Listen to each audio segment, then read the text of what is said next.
presenters this morning. They'll be talking about trees. First speaker is going to be Gene. He's one of our ex-presidents for Master Gardeners and is a wonderful speaker on tree information. Well, thank you, John. I have a story, and you may not think it's funny, but when it was told to me, it was funny. Okay. This fellow had moved into a new area of town, and it was a bunch of condos, and it was, again, it was new, and he walked out one morning to get his paper out at the curb, and he looked down the street, and there was a truck coming up toward him, and one guy would jump off and dig a hole, and another guy would jump off and cover the hole up. And the guy just stood there kind of astonished and not understanding what was going on. So we just kind of waited till the guys got to his area and said, well, what's the deal? And the guy said, well, the guy that sits out the tree is sick today. So anyway, I thought it was funny. So that's sometimes with our governmental things and so on. We just each have a job, and you either do it or it doesn't get done. So, but today we're going to talk about trees, and one of the very fundamental things that we all need to think about is our soil, and our soil is clay soil, and that's one of the toughest soils, or maybe the toughest soil to deal with, because it's tough. It's almost like if you go out and dig a hole, you're almost feel like you're digging in concrete. It's so hard. But it also tends to hold water down deeper, so that trees and all plants have to have water as well and as oxygen. And if you keep that tree sitting in water for too long without oxygen, you actually drowned it. So that's one of the difficulties we have with clay soil, is to water, but not to water to the point of drowning. The other types of soils are a loam soil, which is a soil that's more ideal probably for plants and certainly vegetables, and then a sand, which tends to lose the moisture real quickly. It's okay in some ways, but then it loses moisture pretty quickly because it just drains off. And another soil is a silt, and the silt is the kind that you see near the river shore or the seashore or whatever, where it's just particles of most of it's organic, but it's not real good for veggies, so that you don't see a lot of vegetables grown right around the coast and so on, because it's not as good for that. Well, back to trees. One of the things we need to talk about is the pH of the soil.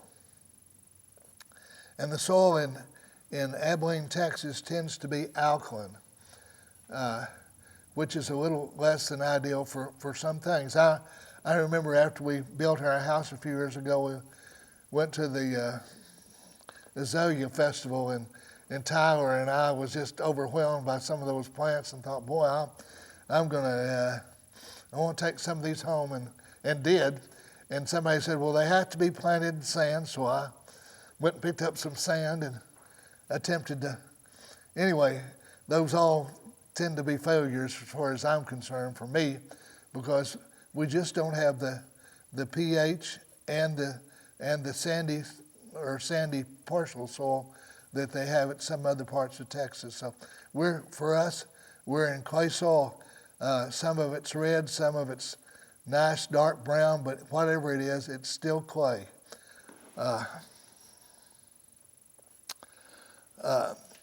When we're going to plant a tree now, and we've selected a tree, and we've gone to Lowe's, or we've gone to the nursery, or wherever you've gone to, and you've selected a tree, and you've either picked out one that was container grown, which means not that it was grown in that same container for all the period of time, but it was grown continually in a container, and they keep increasing the pot size, much like you do with your potted plants. When they outgrow their pot, you go to a bigger pot. Well, that's what people do, and then they get to a very large container size, but it's still in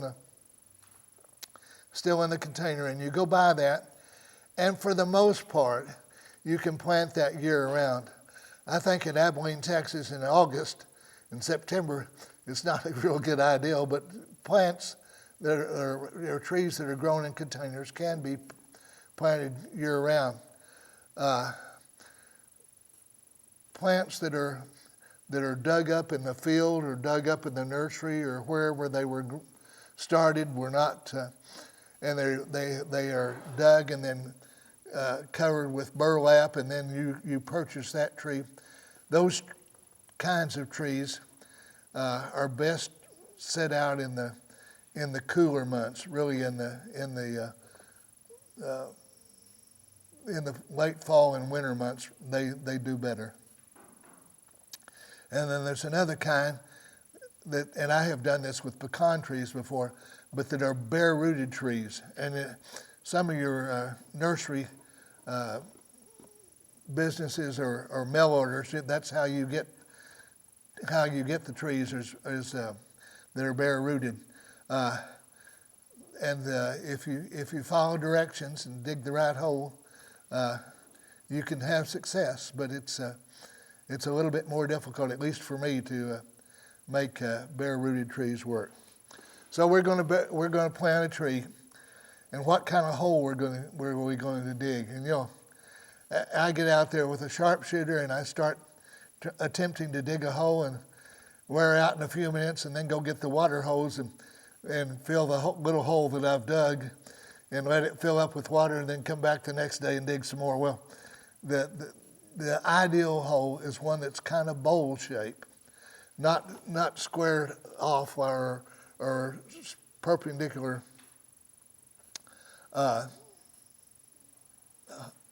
cuts, but bowl shaped, and then and it should be at least a foot or so wider than the tree that you have, and it should be about a foot deeper than the tree that you want to plant.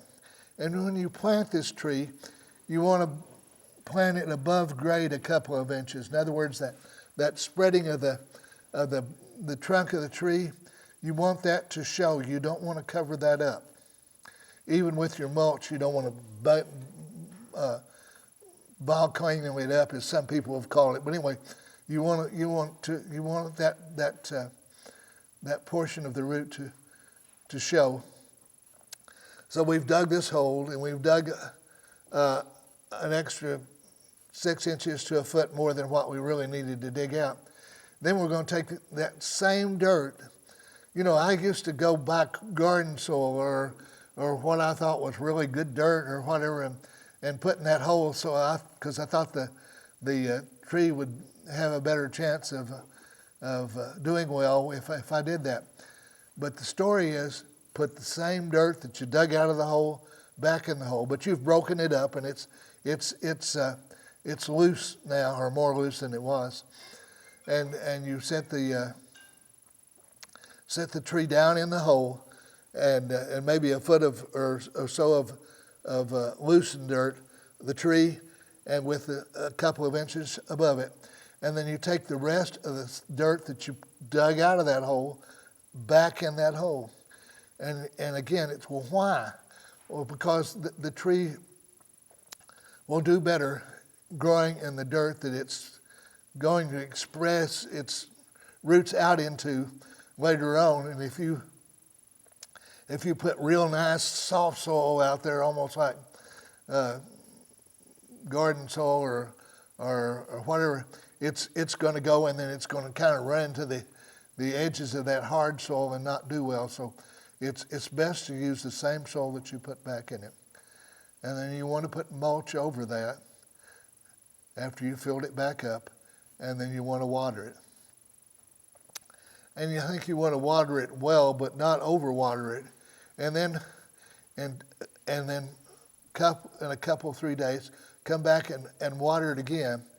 And the best way that the nurserymen have told me to do is you can water it till the mulch floats. In other words, you can't see down under the tree, but you can at least above the tree, you can tell how much water it's getting. And once the mulch is floating, then wait and then come back another 3 or 4 days and do it again. For the first couple of weeks, and then maybe once a week. And again, what I'm telling you is what's normal.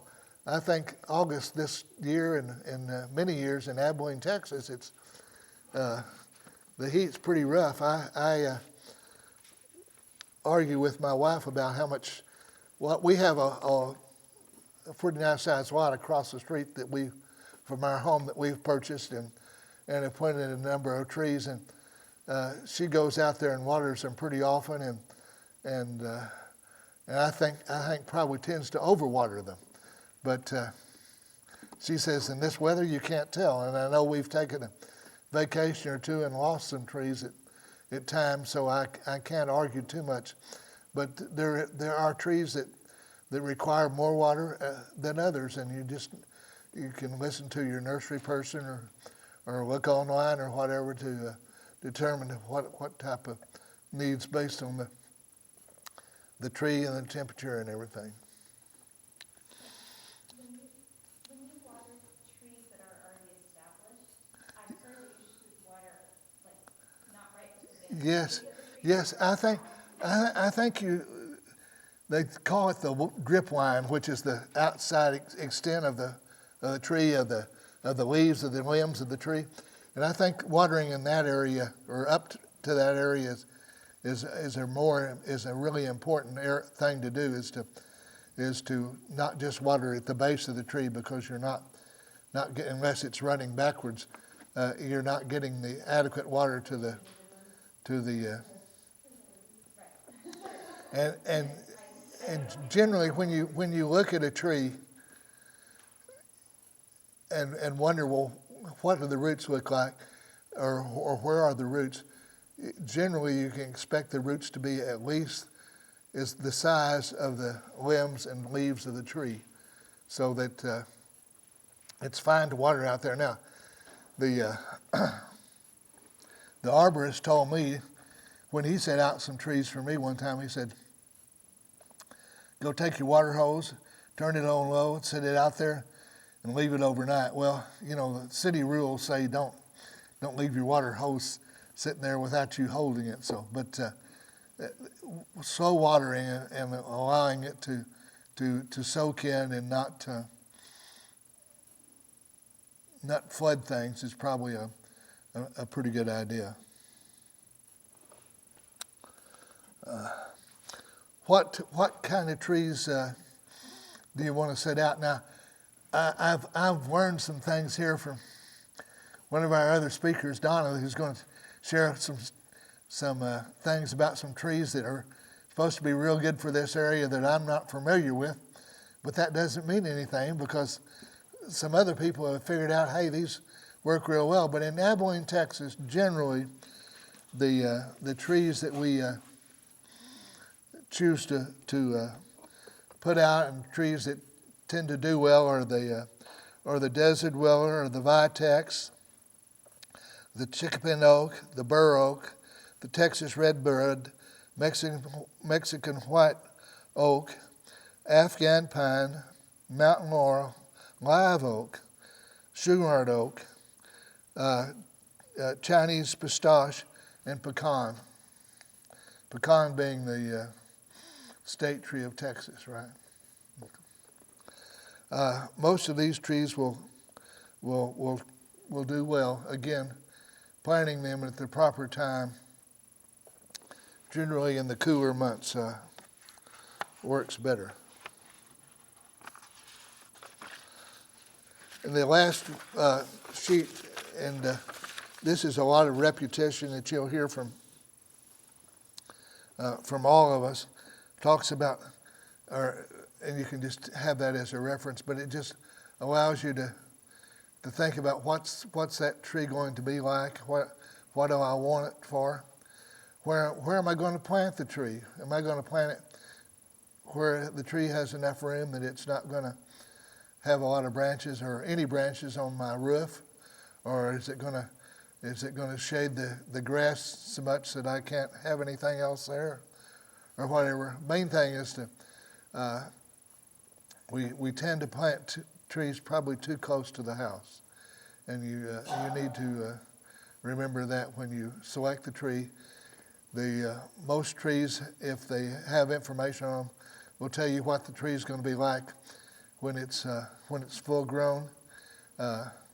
You look at it now and think, well, I want a bigger tree or now, but unless you go buy a bigger tree, you just need to be patient and let it have time and nurture it to give you the kind of tree that you'd like to have. Any other questions? Yes. I've seen some houses that have the tree, and they have all these little flowers right around the trunk of the tree. Yes. Is that good for the tree, or do they plant the flowers and they rip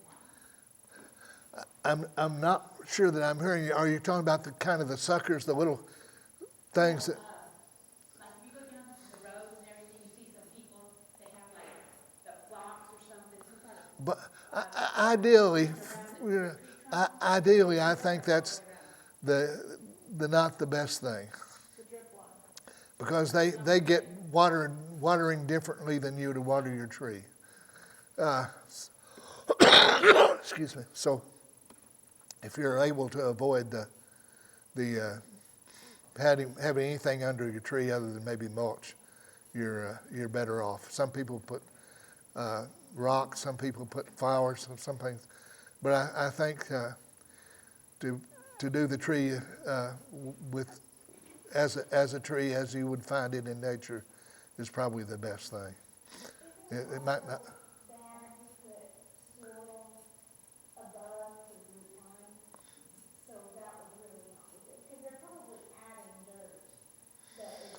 Yeah, yeah, yeah. And I'm I'm told that you can build that thing up enough that eventually you can choke the tree because you've covered that portion of the tree that you really want to have above elevation. I think it would be okay if you did it spaced it out like a foot away from the trunk, and it's just there on that top surface, but if it's in that center of the tree, it's pretty fine. If you go down the road, you'll see some of those that have the beautiful flowers right next to Right? it. Yeah. And I think that's Yeah. Yeah. I think it looks really nice anyhow. I know, it does look nice though, because you get some trees and you can't grow any. Yeah. Well, and the other thing is when you're pruning trees, oftentimes people want to raise that canopy up enough that they can have some grass underneath the tree, and at some point you get the tree up, kind of like somebody said, it looks like a poodle's tail, all just way high, and you may have grass, but you've not done any favors to the tree. How about those green things that they put on some of the trees adjacent to the trunk as their view? Yes. Good for them, or do you think attempt to do that, or beneficial behind it? I think so. Do you have? Yeah, it's good to do that because one of the things that I'm going to address is weed whacking. And when you put that green thing around there, it's also a visual to you don't go that close to the tree. That's right. But it protects because the trees are young and they need a little bit more protection because they've been in the nursery for so long that they're a little bit on the weak side. Right. And you want to remove it in the fall, but during the summer with that hot direct heat that we're getting from here, you want to have something around it to protect the base of it. I think that's particularly true with red oaks. The bark tends to get parched or whatever Right. worse. And And, of course, and then others folks choose to use the gators, which are the watering things that just let water seep out and on the roots of the tree to be sure that it does have adequate water. Anything else? Yes, ma'am. We've had major plumbing issues from tree roots at our past two houses. And I don't know if you know of trees that maybe their roots are, I don't even know what the best question is. Trees that will not mess up the foundation, or the roots maybe do not cause as much damage. I know a lot of it is placement, but we've had some far from the house that still have huge roots that Right, have yeah. busted up pipes. So Yeah. I don't know if there are better or worse trees for that, or it's just about placement and age. I think that to just look at the information on a particular tree that you are interested in, see if that's a problem. Problems with the sewer as well as the sidewalk, the house foundation, a number of things that some varieties of trees causes problems with. It's kind of heartbreaking when you see where a hurricane or a tornado or something's been, and there's this monstrous, beautiful tree, or it used to be, and it's all turned over. But so much of that, what you see is the surface roots or the near surface roots on that tree, and apparently they don't have as much of the taproot as some other trees do that don't get blown over. But you're concerned about the positioning of the tree. And another thing is, and I probably should have said this first right out of the box, is when you're going to dig a hole, plant a tree, call 811, let them come out and stick flags in your yard to see if there's a utility line or some other problem within that point. They're supposed to be 3 feet or deeper or so, but that's a concern with digging, is be sure that you're digging someplace that you're not going to mess up something else.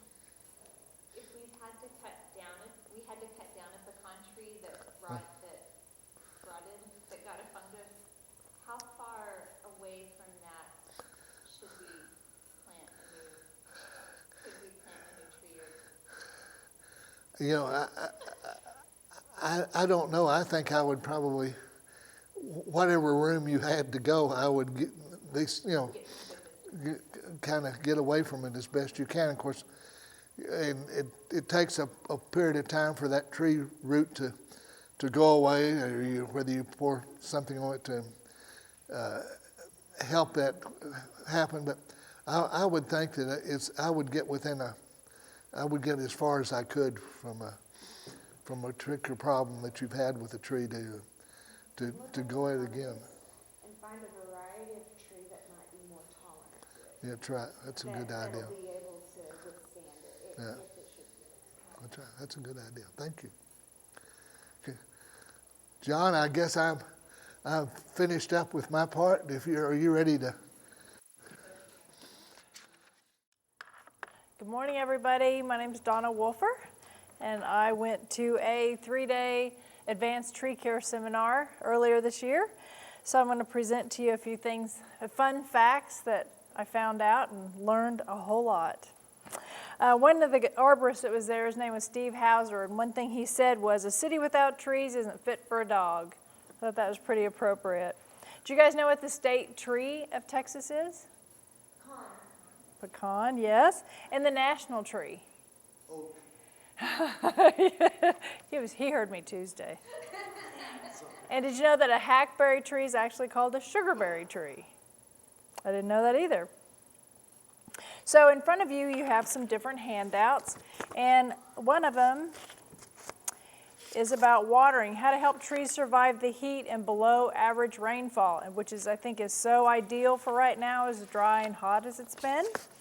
So if you look at that, someone asked the question, do we need to add more water to our trees besides the water that we give our grass? And the answer in this temperature is yes, we need to provide supplemental water.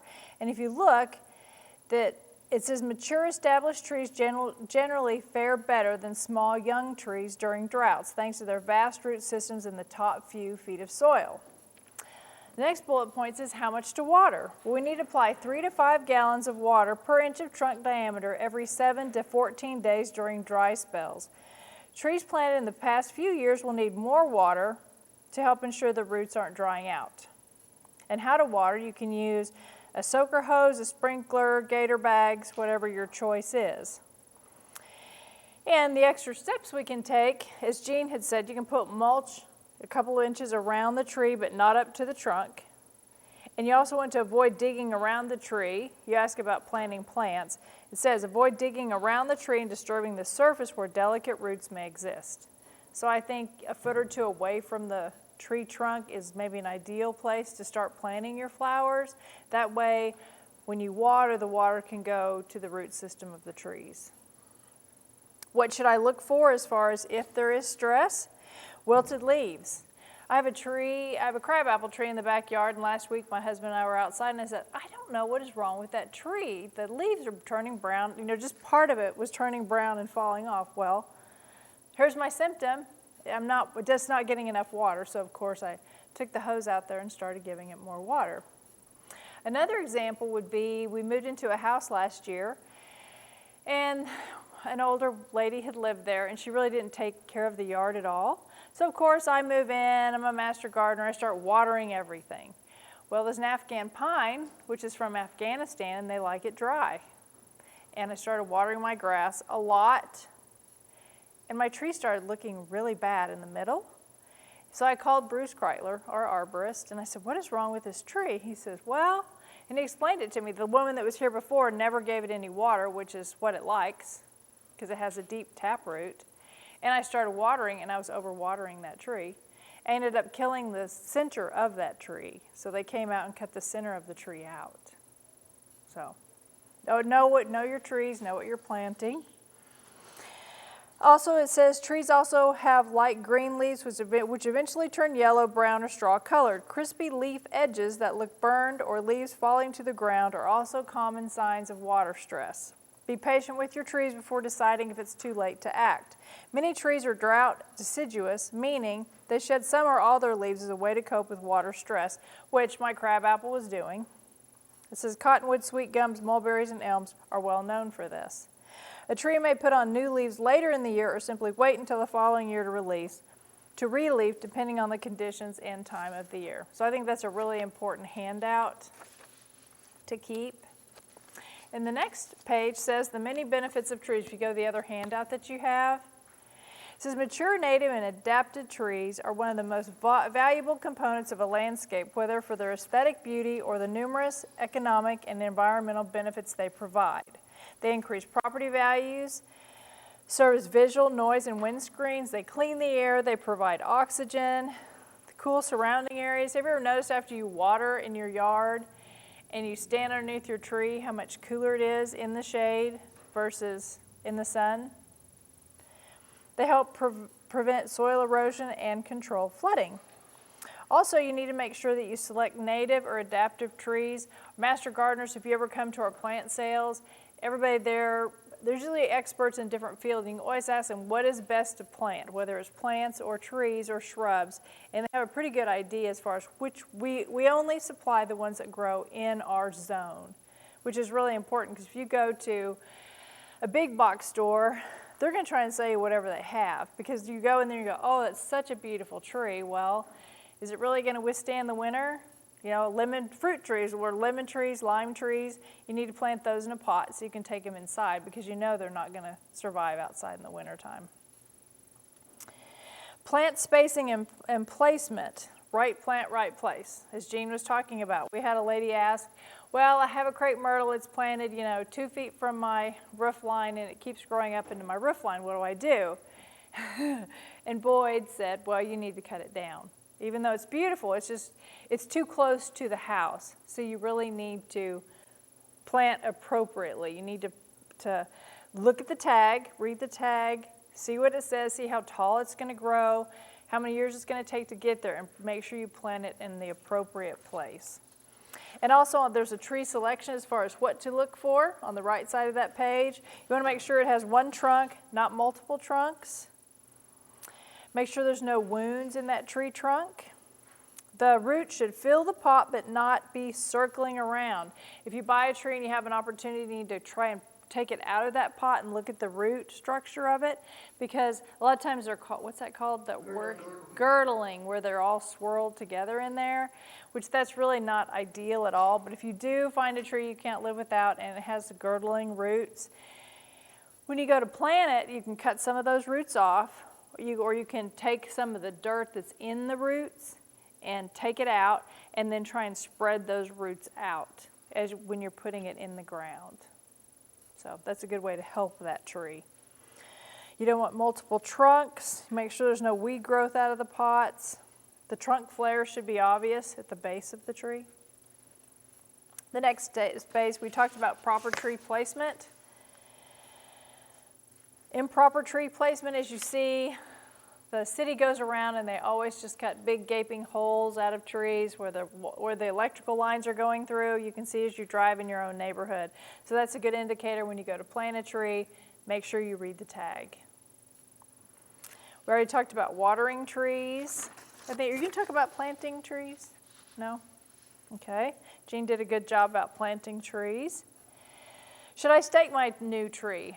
Preferably no, unless it just has a weak trunk. You do want to stake it, and this kind of just tells you how to do it. The next page says understanding plant lighting under trees. There's different.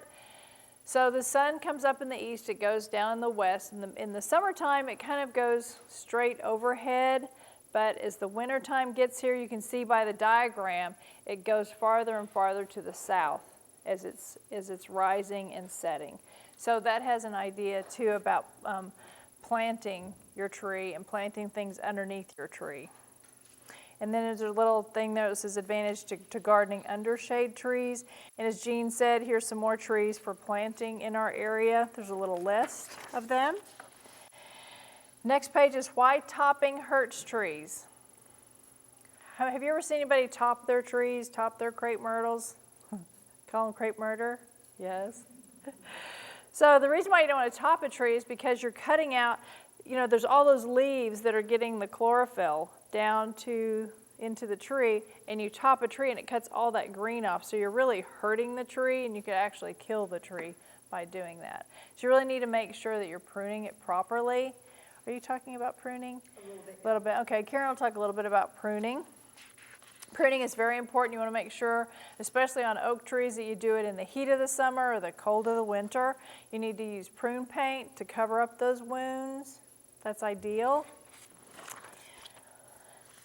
The only thing I agree with the city of, and pruning crepe myrtles are the little triangles, where you're making a right turn and you're trying to look back, and the Yes. crepe myrtles are so high you can't see where they're Yes. coming Yes, from. around a stop And sign or a they really- curve. They really come back in the wintertime, cut those way back. Yep. But I'm surprised by the end of the Summer, season, they're back they're out. back pretty high. It's a little hard to see over them. Yes, they are. Where there's a car coming in. No, it's great. Yeah, yeah. If you keep going, there's a page that says Texas Tree and Tree Care Advantage Training Tools. There's tree apps. And on this page are several apps that are listed. One's called Trees Are Good, and the first handout that you looked at as far as should I supplemental water came from that website. There's some really good things on that website. And iNaturalist, if you haven't downloaded the iNaturalist app to your phone, it's a great app. You can take a picture of a bird, an animal, a weed, a tree, and it will identify it for you for the most part.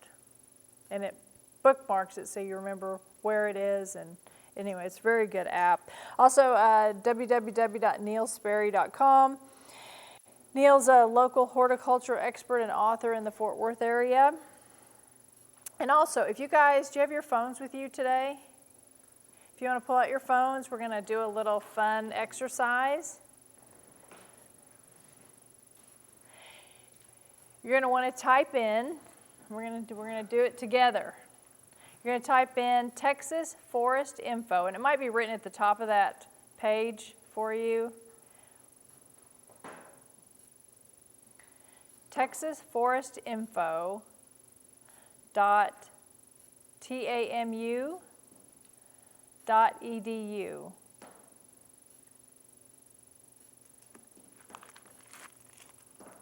You guys getting Could that? you do that again? Yeah, sure. It's Texas Forest Info .tamu .edu.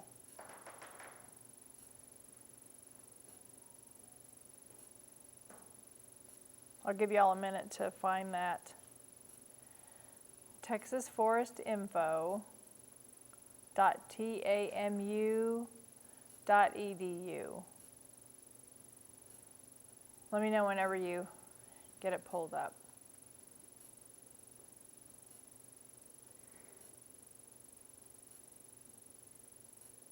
This is going to be your new best friend. You're going to love this. So this is a web page that helps you diagnose, ID your tree, find out symptoms, find out what's wrong with it, and what you need to do to help it. Is everybody there? Mine didn't come up. Texas Forest ID or Texas Forest Info at tamu.edu. Okay, well I have it pulled up here on the screen. Okay. Oh, thank you. Yes. So as you see, it's you see where it says diagnose in the middle of your page, or Scroll down a ways. yes, you might need to scroll down a ways. I can look on my phone too, because yeah, it says tree ID in the middle, and you scroll down. It says diagnose. Do you see where that is on your page?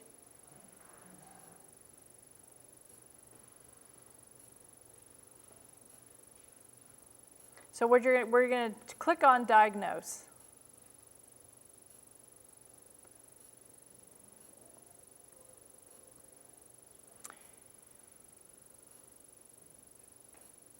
Are you guys finding it?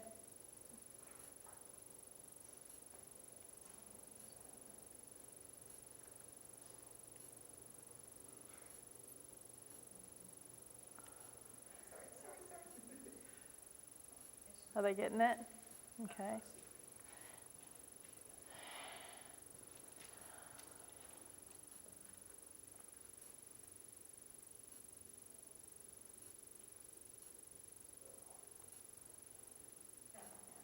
Okay, tree forest info, then scroll down to tree MD. Sorry, I was a page ahead of you. Right there. Yes, so did you see tree MD on your app? And if not, you can just follow along on the screen. But at least you have the website. And then you'll click on tree MD, and then click on diagnose. I tried that one. Oh, down here I click. Okay. You guys finding it? So you click on the diagnose, and this is what comes up. And then from there, you're going to click on tree species. And see where it says select? In that box right there, I want you to type oak, O-A-K. And this is what I did for one of my trees. And click on, you have two options. See, it says red oak or white oak. You're going to click on white oak. And then a picture of the tree comes up. It says select affected tree part. So I want you to click on the leaf, because I had an oak tree and I didn't know what was wrong with it. So you click on the leaf, and this says select suspected cause. So you can scroll down. And I had these things on my leaves. Keep going. And see, it just shows you there's a canker, there's a buck moth, there's a centipede wasp, drought.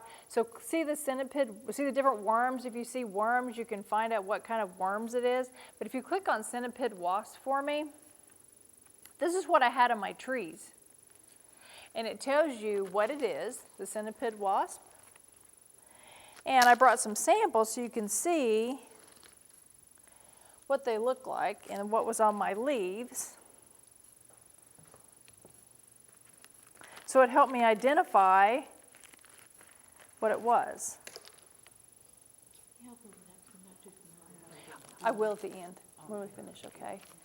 But it's a great app just for finding out anything that's going on with your trees. Yeah, yeah. And so, and I still wasn't sure, so I called Bruce Kreitler, our local guy, and he came out and said, and they look different on different trees, but that's a great example of how you can use this app to diagnose different symptoms with your trees when you're just really not sure what's going on with them. And there's an app you can download called Tree MD. You don't have to just go to this website. But on your phone, it's a free app, and I just think it's a really handy app to have. Okay, thank you, John. The next page talks about books. And the class that I went to, the book at the top is Trees of Texas Field Guide, 2nd edition. They gave us this book, and it's a great book. It has great pictures in it. And there's also Easy Gardens of North Central Texas, and Karen's going to show you a few more as well.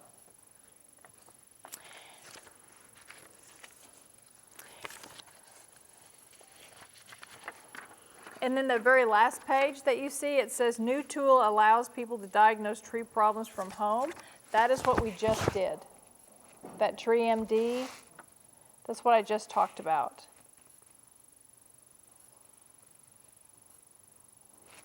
So I also have something else to show you. Does anybody know what this is besides a stick wrapped in straws? This just shows you the flow of a tree.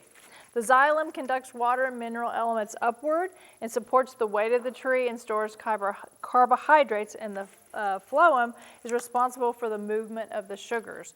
So when we had that big freeze, so if this is the middle of the tree and this is inside the tree, bark is on the outside. So elements are going up and down inside these straws inside the tree. So when we had the big freeze, there was water inside these straws. And that's why some of our trees froze, because the water inside these straws froze and damaged the tree. So a lot of times you can wrap burlap around the base of your trees, and Karen's going to talk a little bit more about what you can do for the base of your trees to help protect them against the cold in the wintertime. Also, here's a big map I'm going to share with you. This is called an ecoregion map. We got this at the seminar that we went to. And if you look at it, you can see that we're actually at region 27H, which is kind of the center and upper part. So it's us in San Angelo. You see how far north we go? So according to that map, they recommended the trees for Abilene, for this area, are the southern buckeye, which is hummingbirds are attracted to their spring flowers, the prairie flameleaf sumac, which is a non-poisonous, thick-forming small tree about 30 feet tall. It has summer blossoms, and you can make a tart from the fruit, and the fruit is very high in vitamin C. And a Texas prickly ash, and they say if you crush the leaves, it smells like orange peel, but it does have thorns. Also, a Bradford pear is not native. It's a very invasive tree, so make sure you know your ecoregion. Do you guys know what the frilly things, those little tassels are that are on pecan trees? Do you know what they're called? They're called catkins.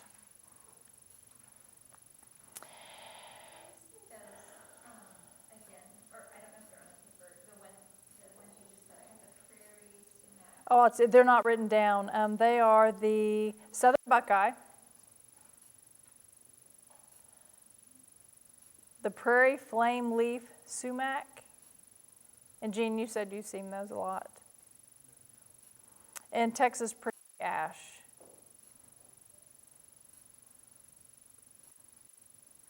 Between here and Dallas, going down, or maybe down 180 above. Anyway, headed east, you will see a lot of the sumac in the fall, and it just turns bright green. It's really pretty. Yeah, good. And that's just, just natural. That's not anything somebody's planted. Mm-hmm. Yes, ma'am. Where can you get these trees? I don't recall seeing them like Lowe's or. You're probably not going to find them at Lowe's. You're not going to find them at big box stores. We will talk to Karen, who orders a lot of our trees, because we're not sure yet what trees we're going to get. Yes, yeah, it depends on what they have. At your master garden sale, do y'all tend to sell trees too? Yes, especially in the fall, because fall is the time to plant trees. Okay. Yes. I'm really reluctant about ashes, maybe because of how they did in the big freeze. But this is a specific kind that's designed for our region, you know, the eco region. So, I mean, they do their research, so I would think they would know. Yes, ma'am. I want to go back to your demonstration about, you talking about the oak tree and the freezing. Yes. I'm facing that issue now. I've got like 20-plus-year-old trees and the bark is sloughing off. Is there anything to do to help them now, or damage is done? I mean, they're going to die. I think the damage is done. Pardon me? I need to repeat the question. That she has some 20-year-old oak trees and the bark is starting to fall off, the base of them, Yeah, or all it's over? moving up. It's moving up. The top, the canopies are okay on some Yep. of them, but I've noticed at the base, the bark is starting to slough off. And Well, we go back to this demonstration. There was water underneath the bark and it froze, and that's why the bark is falling off. And One of the things that our tree guy told us here not too long ago was when you have that damage, very carefully pry that bark off. Because what you're doing is you're building a home for insects and fungus. Because it doesn't quite come off, but it leaves a home for something else.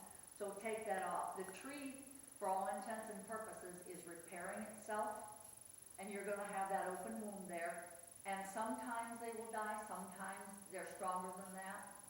But it would require for me to wrap it in the winter to help protect it again. okay. So that, because it's just like if you've got a scab, you don't want it open to being bumped in it, and you cover it. I don't think that he indicated that you put anything on it, because Mother Nature has her own elixir that she kind of puts on there. And even if you go into the forest, you'll see a lot of trees that are very heavily damaged, but they're still growing. Beautiful leaves and everything else, so Mother Nature takes care of her own. So don't give up on them. don't give up on them. Do not give up on them. Sometimes it will take 2 or 3 years for some of those trees to die. Well, that's what I'm surprised that I'm starting on these more mature trees, is now I'm seeing them starting to slough off. Some after the freeze, I immediately saw the damage. Right. But these is like, oh my gosh. Yeah. But the leaf structure still looks okay, Yeah. right? Most of them, Yeah. yes. Yeah. But Boyd said to take that bark off because you really don't want the bug damage or the fungus underneath there. But he said, when you reach that point where it doesn't want to cry, stop. Okay. Yeah. Because you don't want to continue to pull it off, only up to the point where it feels like it wants to come off naturally. It's almost like you could kind of reach back and then tear it off like you would a piece of paper. You can feel it give. But if it's crooked, just take what it wants to give you at the time. Okay. But do take it off. Okay. I have a couple more things I'm going to tell you. That we should park our cars in the shade because trees reduce evaporative emissions from fuel tanks due to the cooling effects of the shade. Also, at 91 to 92 degrees, trees shut down. They just shut down. So imagine what our trees have been doing all summer, trying to stay alive. Being around trees in nature reduces stress levels reduces stress of living in the city, reduces domestic violence and levels of aggravation and crime, increased social interaction, folks feel safer, and it reduces levels of ADD. Also, trees can save up to 30% off your electric bill, and if you shade your AC unit, it can save up to 10% off your electric bill. So, hug a tree, take off your shoes, and ground yourself. If you don't know anything about grounding, I suggest you look it up. Trees are a gift to humans and nature, so come to the Master Gardener plant sale, buy some trees, and get to planting. I have a question. Yes. On that 91 to 92 degrees tree shut down, so like if you have a bougainvillea bush, Uh-huh. do they do that too? I would think so. Almost Yeah. everything shuts down at that temperature. Yeah. Well, I was thinking it hasn't bloomed all summer. Really? For it to start. It'll start after Tuesday with these cooler temperatures. Like there are areas that are warm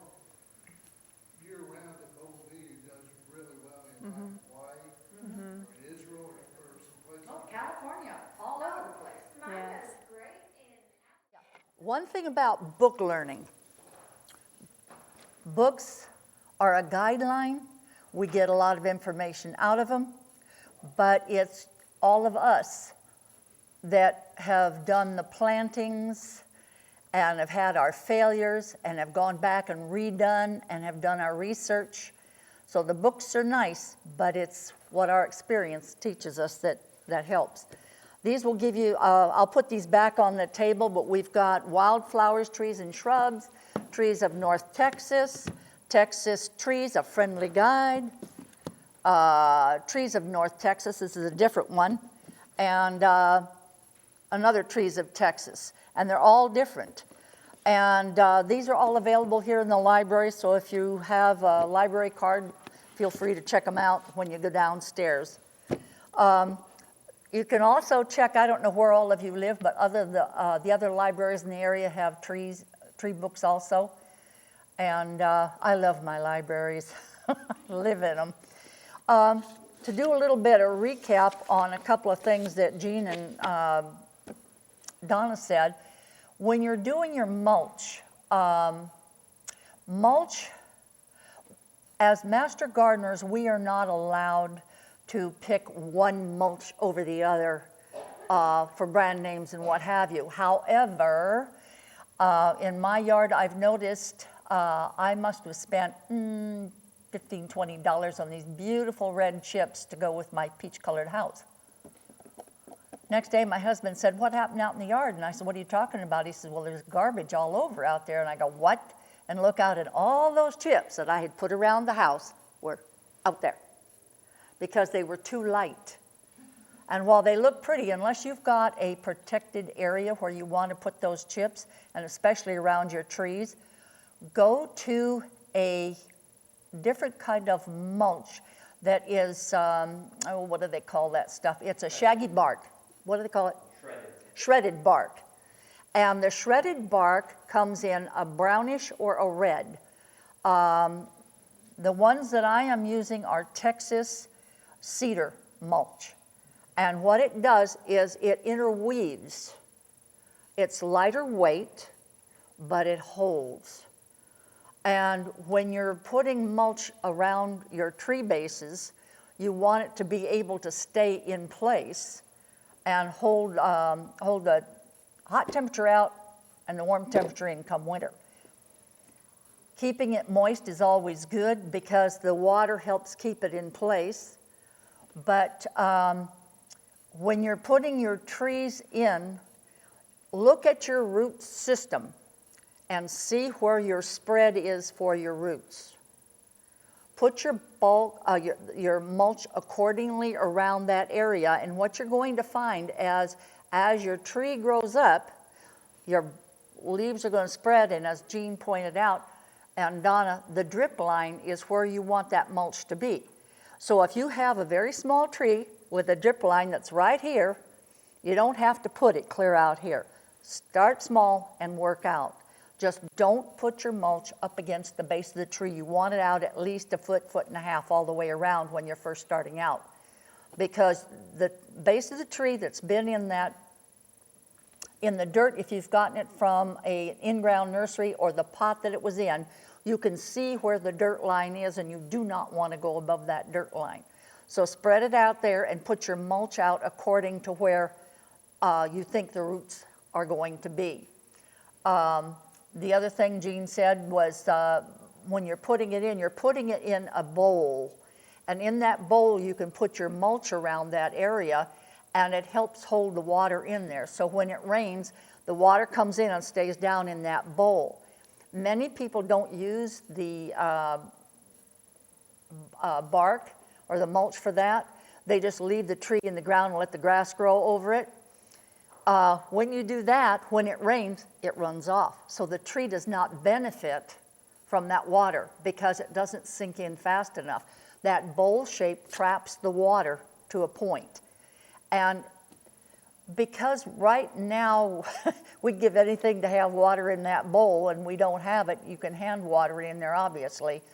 But having Mother Nature do the work for you and put it in there, it makes it a lot easier to handle. The other thing that we had discussed was the cover around the base of the tree. If you don't have that mulch around your tree to indicate where you want to protect your leaves and the base of your tree, you leave it open to weed whacking, or if you have somebody come to your house to weed whack, they weed whack right up to the tree or hit the tree. And let's face it, we just paid good money for these trees. We don't want them beaten up already. And the babies are really susceptible. The younger trees are really susceptible to being torn up like that. And it will set the pattern for it. And you will see an off growth where it might not grow this big and it's nice and bushy over here because you've done damage at the root level of the tree. One of the things Yeah. for cedar mulch is just like cedar closets, cedar chest. Bugs don't like cedar Yeah. as much, so cedar helps that way as well. Yeah. And the amount is important too, 3 to 4 inches. And it's one of those that depending, and you can look at your own amount there and see, but some people recommend every year. And if you have it in a place where you're not wind driven and you don't have a whole lot of, some of them because of the way that your shadow from your house falls to the tree, and it's protected by that, you don't lose as much. But the object of the mulch is for it to decay and go into the ground and be a help for the tree. So if you take a look at it and it's gone down more than an inch or so, you want to build that back up. It's not something you put down once. And it's like with your plants. The same thing applies to your plants. You want mulch around your plants, and again, 3 or 4 inches. And here I might add, I've been listening to the Weather Channel quite a bit, and they are somewhat predicting a hard winter for us this year. Because and normally in an El Nino, you don't get it. You get it in the El Niña. But in this El Nino, they're finding a lot of anomalies that they're not understanding, even the Weather Service. But they're saying we could be in for a hard, cold winter here. Like we had, 3 or 4 years ago when we had that snow and all that damage. Recommendation is do wrap your younger trees, and especially yours with the wounds on them. It wouldn't hurt to wrap it around, and you can do it. It doesn't have to be really tight, but enough so that you've got 2 or 3 layers around maybe. And what I've done with mine is I go over to Tractor Supply, and in their back they have these stakes that are really nice, that are about this tall. You can get them this tall or this tall, and they've got a step on them with a big spike on it. And they've got hooks in there, and what this is for, it's for the electric line that you use for the chargers. And so you can put, pardon? T-bars is what you can call them. Is that what they are? Yeah, T-posts. No, not T-posts. These are plastic. These are plastic. And they're for your electric line that goes for your charger. For if you're, when you've got your cattle and what have you, and you put an electric line around, and they've got a hook on them that you can hook into. So what you can do is then take those and put them to your trees. It can either be a triangle, a square, whatever you want, depending on the size of your tree. And you step them in, and then you've got a place where, and you put it close enough that you can tie around it. So when you wrap the tree, put some twine around it. You can get your heavy-duty twine, or you can use, I don't use bungee cords outside anymore because the sun eats them up. But your twine around them will help hold that wrap together. And or you can put it on the outside and still wrap it. Even zip Yes. ties work real fast. Yeah, zip ties. Yes. Yes, Lucy. Pardon? You can. I'll tell you what. I just go to Goodwill and buy sheets. I've been using sheets, a couple of wraps will help because the object is to break the bitter cold, and so it doesn't build up around the tree. It's, in your canopy you're going to get it. There's nothing you can do for most of it. But like I've got a young peach tree that's still small enough that I can still wrap and keep that bitter cold off. It's lasted 2 years. So what time of year do you wrap it and what time of year do you take it off? You're going to be watching the weather, and when you know you're going to be getting the bitter cold and the snow. I don't think there's an exact timing on it, if it's convenient to wrap it when you know we're starting to get cold weather and it's going to build. And I left it all winter. And then come the spring, you kind of gauge it again by, we know we're going to get a freeze.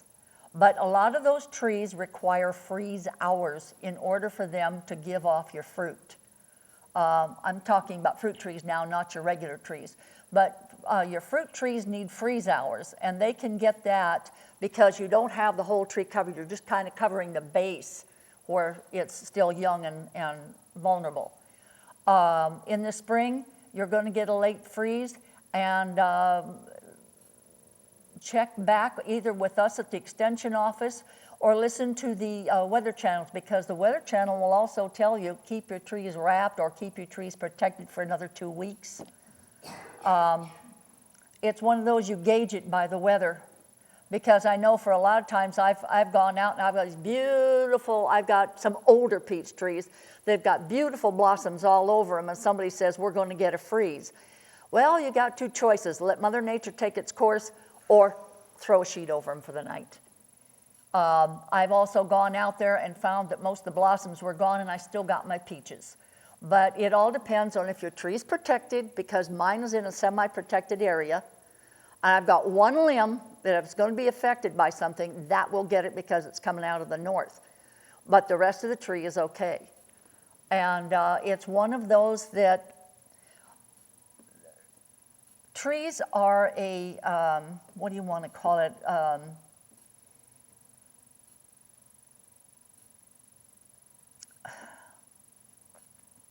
They're something that we need to pay more attention to because we put more money into them, and it's an education for us to learn how to grow them.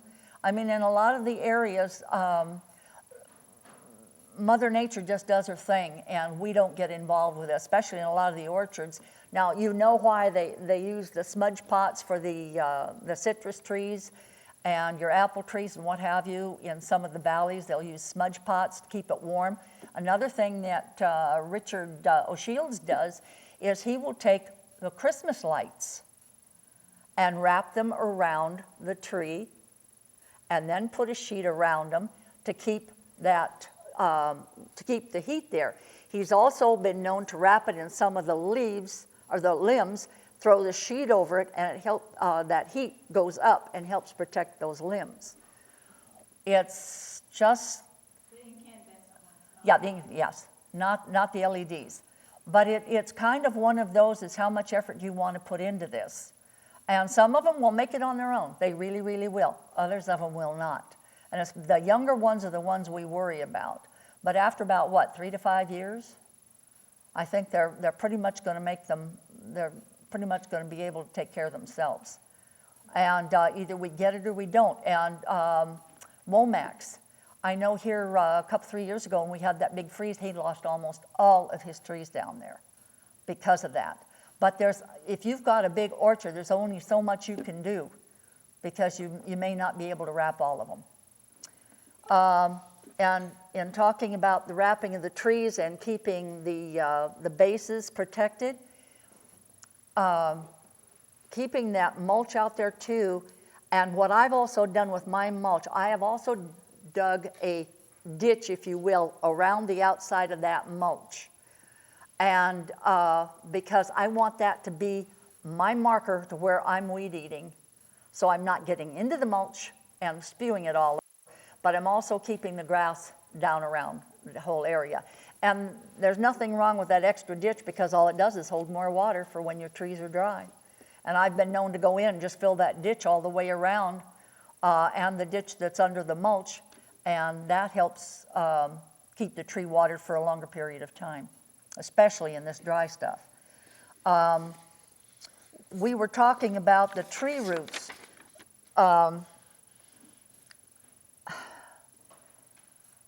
I can't remember what the burial of the roots is, but they say that the bulk of most of your fertilizers and your nutrients that you're going to get in the tree are in roughly the first 6 inches. And when you see builders going into a neighborhood or coming onto your property and they're running on the outside of your roots, they are smashing those roots and they're not getting anything. And so you will start to lose your trees. And a lot of the homeowners now and or the builders, if they know what they're doing, will go out and string that orange or that green stuff out around your tree so that they're protecting, so that the trucks are not running over your roots. Anytime you're doing a lot of traffic over roots, you are bending them, you're breaking them, you're wearing them down to the point they're not taking in the nutrients that they need to. So be careful of those. And as Gene said, have 811 come out and show you where your gas line, your water line, electric lines, because in some of the neighborhoods, it's my understanding that they've got all the electric underground too. And you want to know where those are so you're not putting a plant in there where it shouldn't be. And they tell you, especially in the city, you always need to call 811 to have them come out and check. Because if you absolutely do not know where all these lines are, you're going to do damage to that. You could break a gas line, electric line, or what have you. So it behooves you to do that. And you can't say, well, it's not up against the house, I'll just plant it down here. If you don't know where those lines are running, you could have some serious issues. Out where I am, all my stuff is overhead. My water line, when they put it in, they left a big ditch so I can see where my water line is. So I know where I don't have to worry about that. But I've made sure that nothing up around the house goes deeper than 6 or 8 inches. And they even tell you to have 811 check that one out too. But I know, yes. I had heard that if you do happen to dig into something, you can call 811. I think they're charging you now for any repairs that are done. Oh yeah, yeah. They will charge you if you damage it. They are definitely going to charge you for it, and that's another good reason to have 811 come and check you out to make sure that you're okay where you're digging. I know here not too long ago we had water company come in, and I live off Elmdale Road, and we have a pet cemetery out there, and they wanted water fed into there. And they put the lines in and buried them, didn't think anything more about it, and they had 811 come out and stake everything. Well, when they put it in to avoid one of the lines. They saw it and they put it in to do it, but what they did, they bent it. Well, you know what water pressure is going to do. And I came home one night and I've got water all over my driveway, all spraying all over the place. And it took me 2 hours to get somebody to come out there. Now, I don't know how long that had been spewing, but it took me 2 hours to locate people to come out and get them to turn the water off, always on a Sunday at church time. And I knew I didn't dare call the Hamby Water because they weren't going to be able to do anything until after church was over with. And the people that had the cemetery over there, I couldn't reach them because I guess they were probably in church too. But it's one of those that I don't know how much it cost them for their water bill, but it must have been high because it was 2 hours for what I did, and I don't know how long it had been spewing because I had been gone all morning. So there are things that can happen that you really don't want to happen. Now then, one of the handouts you have is on pruning techniques. And this is long and lengthy, and I'm not going to ask you to sit through a lot of this because you can read it on your own. Some of it's technical, but they give you the reasons for pruning, and they go into a great list of definitions. And the other thing that you want to do is do research on your trees and figure out when they need to be pruned, and then write it in a diary of some kind. I know that they always tell you that right around Valentine's Day is when you want to prune your roses. However, I have since learned that when we have that first flush of roses that comes out and then it starts warming up, when those roses are still on there and you know you're going to have 90 degrees of heat for the next 3 weeks, you can clip those back to the next bud length, to the next wife where you want to be able to have new growth on there. And you can do that all through the summer when you've got that. And it's not going to bother them.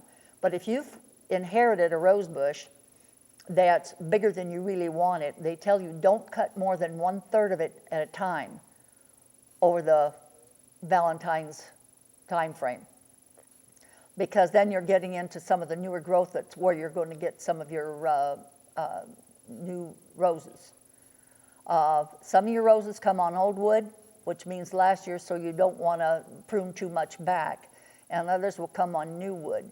And if that's the case, you just want to tip it and just take it down to the next node on there so that it evens it out a little bit better. Yes? Before winter comes on your roses, how do you manage them? I don't. I've never had roses before. I'm in a rental house that has them, and Uh-huh. so going into like what we're gonna have as a hard winter, how would you prepare? You know, Jean, maybe you can address that because I don't do anything with mine. I've already, at this stage, have pruned mine back as much as I'm going to touch them, except for cleaning out the dead wood, the bent and broken, and those things. I wouldn't do too much to them because they pretty much take care of themselves. And but again, the mulch is important for them. That's what I do. Yeah. I was wondering, is there anything else to recommend Jean, going into winter with the roses? do you have any recommendations? No, because I've let, and how about you, Donna? You know, if you put some mulch down, I would mix some type of manure in there, some manure to keep things warm. Anything, John? That's more fertilizer than anything else. But yeah, I don't even do that. Personally, I don't do anything with my roses. I make sure I've got good quality roses that can handle just Yeah. being ignored. Yeah. And Mine are doing great. well, that's what I say. It's not really big. Well, unless, now, a couple of winters ago, because I failed to water in a timely manner, I lost part of my roses, but that hard winter killed some of them because they're older. And I thought, well, there goes my roses. You should see the new growth I've got coming out from the bottom. But get in there, and if at all possible, get rid of all that dead wood because it draws bugs and fungus. Get rid of those and any broken limbs that you see that, you know, when we get the winds that come shooting through. And the other thing to discuss is when to prune. Some of yours, like I said, roses before that. Some of them you want in the fall, some of them you want in the spring. What do we do with the crepe myrtles? Do we do them in the spring or in the fall? Do you? Okay. Are you asking me? Yeah. Don't commit crepe murders. No, don't, but trim them up so they look neat. But In the fall, I think, and again, minimally. Don't yeah, that's why I say trim them. You don't have to whack them. No, that's right. But the dead, the diseased, and the dying. And they give you a list of some of the pruning equipment that you can get, and the wound dressing, they address that. Topping versus thinning, as Jean said, don't commit crepe murder. And then training your young trees, and we've already discussed covering them to protect them. And they'll discuss repairing tree injury if we get it, because we know some of these winds have been ugly. I've lost one complete mesquite, and that just shows you how strong mesquites can be. This, we took it all the way down. Now, mind you, it was this tall where I could reach up and touch where they started pruning, where the limbs started going out. We cut it right here at 4 feet, and I'm thinking, okay, I can put a bird feeder out there.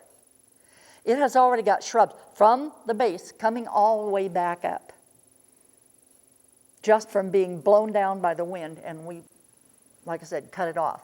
So it's one of those that, with your roses and with a lot of them, you don't know what you're going to get, but don't jerk it out immediately. See what you're going to get, because they will. A lot of these will come back. And it talks about pruning vines and ground cover, and it does address the roses. And then we've always got your Aggie horticulture, and that's the one thing that I think Donna alluded to and gave you some of the addresses for, or the apps for Texas A&M. And if you go in there, if you're doing gardening versus trees for your vegetables or what have you, they will address each of our sections and tell you when to plant. The other thing is the magazine, Texas Gardener, and right now, if you can get a hold of a copy of it, it's got the planting guide for fall for your vegetables. And here again, we're looking at a magazine and some of these books that have been written that may or may not cover our area. So a little bit of common sense and what's the word we're looking for? Communicating with friends and neighbors about how they've been doing their gardens, seeing what they have had success with.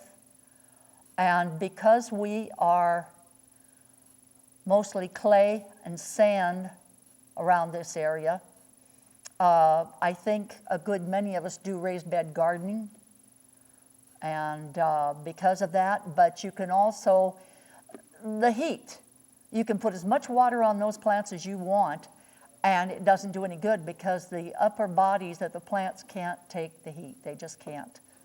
And in there, Texas A&M will give you several different kinds of, let's just say, tomatoes. There's a plethora of tomatoes out there that you can grow, even in this area, but talk to friends and neighbors and see what's giving them the best. Because we had a tomatothon this spring for one of our Saturday seminars for Master Gardeners, and we got several different types out there, and only 2 of them survived for me. But so that's why talking to friends and neighbors saves you some money in the long run, and how they planted them and where they planted them.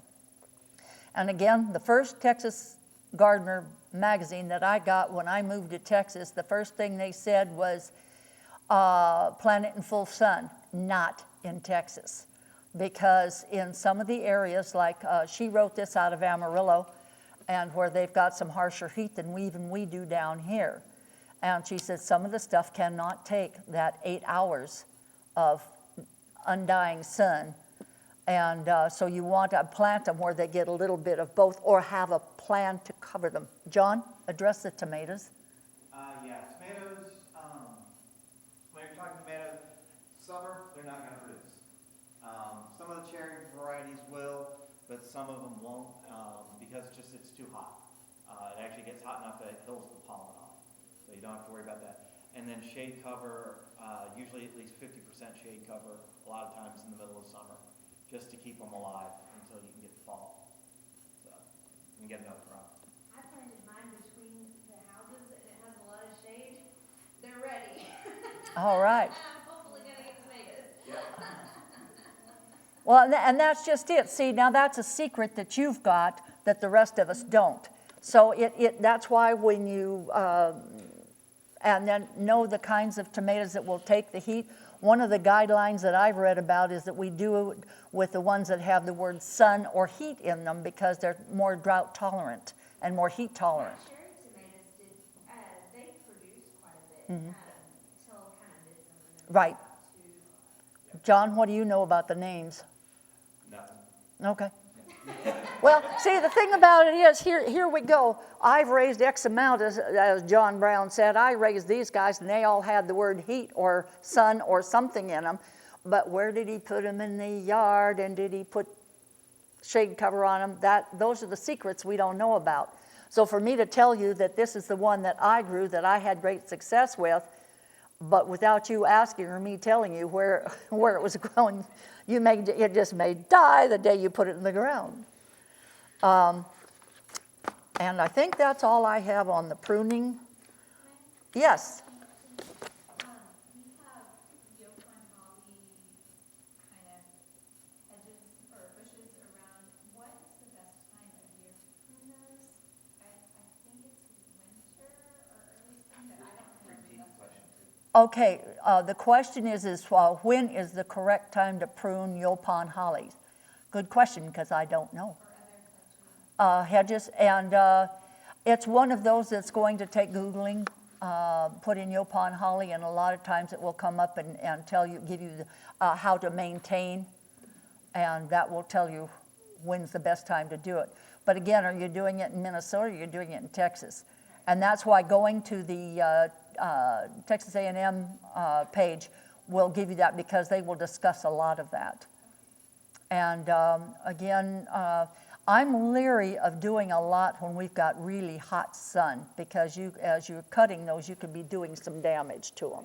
So I would do it in more temperate weather when it gets down around the 80s, or even this fall. But I know I have honeysuckle, and I've got the coral honeysuckle, which the hummingbirds absolutely love. Absolutely no flowers on it all summer. And but my other holly, honeysuckle, I had Hall's yellow, and I've got a red stem that gave off all kinds of flowers all summer long, through the spring. And then all of a sudden we had a cool spot, and it must have been just 2 days, but all it took was those 2 days and 2 days of rain, and the next thing you know, I've got another spurt of blossoms coming out. Now I expect it to go into blossoms here probably, what is this? This is September. Probably the end of September, I'll probably get another blush of flowers on them.